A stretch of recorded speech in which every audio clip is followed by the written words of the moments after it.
how do I know if I'm ready to leave? I have been asked some version of this question more times than I can count. And I'm going to tell you something that might feel really unsatisfying at first. There might be better questions to ask yourself. And if you're waiting for the answer to that question, it might be part of why you're still stuck. Let's talk about what you might actually want to ask instead. Welcome back to Breaking Upward. I'm Rachel Newhouse with my guest co-star Alice. If you're new here, this is a show for women navigating divorce or deciding whether to. With honesty, practicality, and without pretending any of this is easy. Last week I told you my own story. Today we're getting into something more universal, the question of readiness. Whether you're deep in the process or just beginning to let yourself think about it, this one's for you. Let me start by naming what the ready question is actually doing. When someone asks me, am I ready? They're usually wanting to know, is it going to hurt less if I wait longer? Or will I feel more certain later on? Or if we're really honest with ourselves, is there a version of this where I don't have to be the one to blow this up? I didn't want to be the one to blow things up in my marriage. I really hated that, and the fallout wasn't fun for me either because people definitely treated me like that for quite a while, that I blew things up. Forget everything that happened in our marriage. But since I asked for it, I drew the papers up. I was the one to, quote unquote, blow it up. But the answer to all these questions is no. Ready's not a feeling that arrives. It's not a checklist that you're going to complete. And once you're done with this checklist, you're magically going to be ready to storm off to your lawyer's office and sign divorce papers. Ready's a decision. You're going to have to make that decision and you're going to have to commit to it when you make it. It's not going to just happen to you. Ready is a decision you make. And wanting to feel ready is often just a socially acceptable way of staying. That said, and I mean this, there is a difference between being in the process of deciding and then being stuck in a loop that you can't escape. So let me give you a different set of questions to work with today. Not, am I ready, but questions that will actually tell you something useful about where you're at right now. So question number 1, have you stopped imagining a future with this person in it? This one is a little sneaky. You might not have consciously done this yet, but notice, when you've thought about your future in 10 years, your future home, the vacations you want to go on, the job you want to have, where you want to live, is your spouse in that picture? Not because you've decided or filed any papers, but is the version of your future that excites you, the one that you dream about, are they just in it without you having to force them into it? If the answer is increasingly no, that's really significant. Not necessarily conclusive, but significant. I mentioned that in episode 1, that was a big thing for me, was that in my marriage, I started to separate us before we were separated and before I had started to separate from him. I would think about getting a house that had a mother-in-law suite or a separate dwelling where I could reside most of the time. And I would also think about volunteer trips I would be taking at length, like 2 or 3 year trips, and thinking about bringing my son with me, but thinking about what childcare I would get because I wouldn't have a spouse with me. So those weren't things that I was necessarily like really trying to do, but it just kind of naturally happened in my head. And I think that happens for a lot of people. Another one is, are you performing wellness? So question number 2, are you performing wellness? This is especially relevant for women who are really good at holding it together. If you've got a demanding job, kids, households to run, you might be spectacularly functional on the outside and quietly drowning on the inside. You get so good at performing this that you start to even believe it yourself. I know this pattern really well. I did it. I was spending my days waking up, taking care of my son, taking care of our home, going off, taking care of other people. And then I was coming home, taking care of my son, and then basically going to bed every night. And I used my competence and my ability to do that. Oh yeah, I can do this. Look at everything I can do, to avoid directly looking at my own life and like, is this actually satisfying to me in any way, shape, or form? Not meaning that any of this can't just have hard days, but like, is it overall satisfying or dissatisfying to me? And if it's dissatisfying, you might be performing. And if you're performing fine for everyone, including yourself, it's worth examining. There's a specific kind of woman who is so good at holding everything together that she convinces herself that she's okay. I was that woman. And performance is not wellness, and it's actually detrimental to your health. Question number 3. What would you tell a friend in your exact situation? This breaks people open.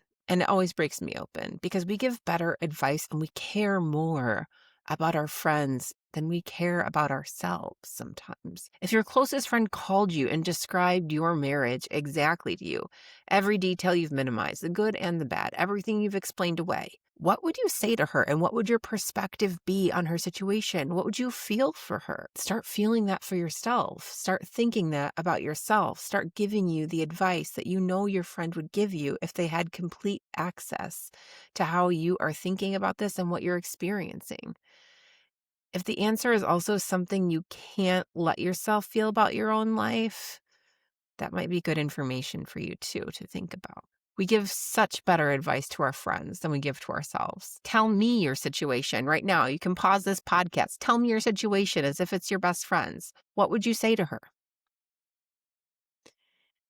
All right. Now let's talk about therapy for a while because everyone is on the therapy bandwagon, but let's talk about what might work for you and what might not work for you. So, question number 4. Have you talked to a therapist? A therapist for you, not couples therapy. I do want to be really clear about that distinction because it matters enormously. You need to do individual therapy before you can be ready for couples therapy. Getting honest with yourself and with someone else in privacy is important to be able to do that in couples therapy. But couples therapy isn't necessarily the end goal of individual therapy. You need a therapist there to help you understand yourself, your needs, your boundaries, your patterns, your history. Those are different things than what you're going to do in couples therapy. If you're asking whether you should leave your marriage, what you need is someone whose only job is to help you understand who you are in this situation and what's going on in the situation inside of you, not to save your marriage. That's not the goal. The goal here with an individual therapist is not to adjudicate who's right and wrong. My therapist was the first person who gave me permission to think about divorce as a real option. She didn't make my choice for me, but she did create that space for me to have that conversation with myself that I had really been avoiding, and something that came out of therapy that, today looking back at it really breaks my heart is she stopped me one day and was talking about how much of a pedestal I put my husband on and how I put myself so far below him as if my needs, my desires, those were things that didn't matter as much because he was smarter, he was better, he was going to eventually make more money. I had given him this pedestal and I had cowered really in the context of our marriage, not in every way in my life, but in the context of that marriage, I was cowering to his, my perception of his elevated position between us.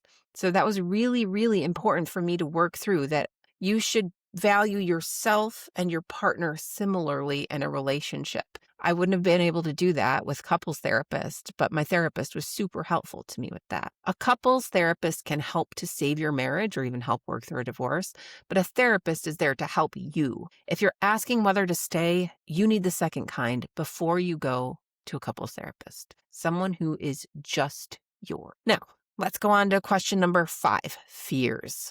What are you actually afraid of? Now, for whatever reason, I don't like when people say, what are you afraid of? Because if you ask me that, I'll immediately say nothing. I'm not afraid of anything. And I'm truly not afraid of that many things in life, but I do have fears. So for whatever reason, the word fear works better for me than afraid. They're kind of the same thing, but whatever. Get inside my brain. Try to figure my brain out for me. So get specific. Don't say, I'm afraid of the unknown. That's too broad and it's not very useful. But what are your fears? Do you have fears about your financial reality, your financial stability after getting divorced or separated? That's real and it's important. And we're going to do a whole episode on that too. Are you afraid of what's going to happen to your kids? This is another one that's real and it's worth examining honestly. And we will talk about the research about this. One thing I will say as a one-liner that you can take it or leave it on this is it will probably hurt your kids more to stay in a situation where they watch two people be very unhealthy every day, all day, than to have that be their part-time reality. We'll get more into that in a later episode, though. Another fear you could have is a fear of being alone. That's real, too, because often after you separate, you end up living alone or living back with your family. And that can be very scary to do. It can be very humbling to do that. And it can be very lonely. But it's, again, not a good reason to stay in a marriage is the fear of loneliness. Another one is, are you afraid of being wrong or being perceived at being wrong or making the wrong choice, the wrongness of it? It's a heavy weight. Uh, I worried about that. I felt certain about my divorce, but I felt worried that um, I would someday regret my choice. And this keeps a lot of people stuck. The fear that you're going to leave and it's going to be revealed that you were wrong, your experience wasn't as bad as you thought it was, you blew up your family for nothing. These are fears we have. But what I want to say is, you are the only person who has to live inside your marriage. Let me say it again. You are the only person who has to live inside your marriage. You're the only one with access to the full interior of it, what it feels like day in and day out to be in that relationship. You're not wrong about what you've experienced, okay? You are the only person who has to live inside your marriage. You're not wrong about what it feels like. You can be uncertain about what to do next, but you're not wrong about what you've experienced. I want to be honest here because this isn't a show that tells everyone to leave. And I'm never personally going to tell anyone to leave their marriage at all unless it's a violent situation, okay? But there are situations in which your own mental health needs to be worked on before you are really even diving into if you should get divorced or not. So if you are in a mental health crisis, please work with a professional before making any major life decisions, okay? Not because your feelings aren't valid, they are valid, but because if you're in crisis, you may not have the clarity of mind to give you the ideal conditions to permanently restructure your life. Okay. So get mental health help if you're struggling with a mental health disorder first. Okay. Also, if you have a safety concern about how your partner might respond to you leaving, please call a domestic violence helpline and talk to someone about that. Please don't navigate this alone. There are nonprofits that help with that. There are crisis helplines that help with that. Okay. A lot of people specialize in safety planning exactly for that situation. If you have genuine ambivalence about your relationship, so if you don't have these other things going on, safety concerns or mental health crises, but you are generally just ambivalent, like part of you really wants to stay and part of you really wants to leave, I'm not here to tell you you're wrong for wanting that. Give yourself an honest version of both attempts if you want to. I would say if you really want to see if your marriage can change, get individual therapy and have a real conversation about what would need to change and what that timeline looks like. I actually did do this in my marriage. I don't remember exactly how long it was before I ended up leaving, but it was before I decided I was done. We sat down at a pizza parlor in the South Loop in Chicago, and I told him exactly what I would need and what time frame to be able to stay in the situation. And that was helpful to me for later when none of those things transpired. It was easier to go down the road of considering divorce when I had given it this really nice attempt with him to say, be honest, be vulnerable, and then take ownership of my own part in things too. So you do need to ask yourself honestly if what you see is change happening though too. So you may want to even write down what you guys agree on for both of you and then talk through if this is actually changing over time or not. That is also just information for you. It doesn't mean it's a list that you go back to the person with and you didn't do this and this and this and this and this. If that is your information that you need to leave, breathe, take it in, and add it to your arsenal of courage that you're going to need to leave someday.